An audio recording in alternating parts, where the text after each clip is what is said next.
In today's video, I'm going to teach you how to add students to Teachable. If you're bringing learners into your Teachable school manually, maybe you've just launched a new cohort, migrated from another platform, or registered students in person, this quick process will make sure everyone gets access smoothly and securely. Start in your Teachable admin. From your dashboard, look to the main navigation and go to Users, then choose Students. This is your central hub for managing who's enrolled. You'll see a list of existing students here, which is useful for checking whether someone is already in your school before you add them again. Having this overview helps you avoid duplicates and keeps your records clean. Next, click Add Students. This button is usually located toward the top of the student's page and opens a simple form. Think of it as your gateway to creating a new student record in just a few clicks.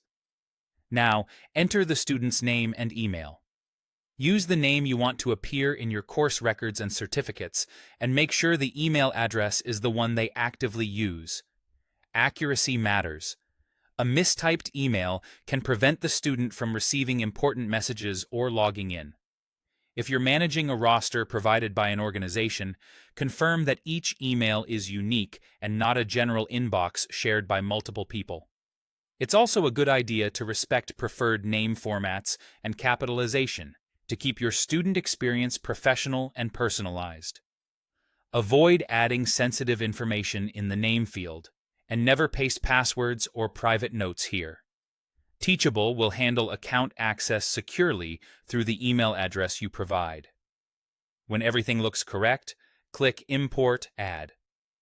Teachable will create the student profile and, in most cases, send the appropriate account or access email automatically.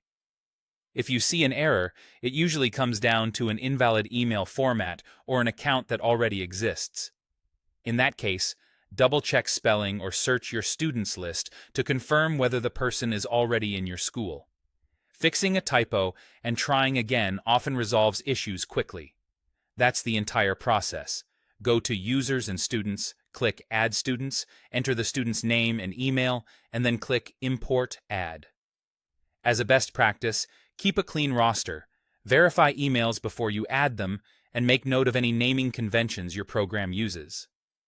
With these tips, you'll keep your school organized and your learners set up for success.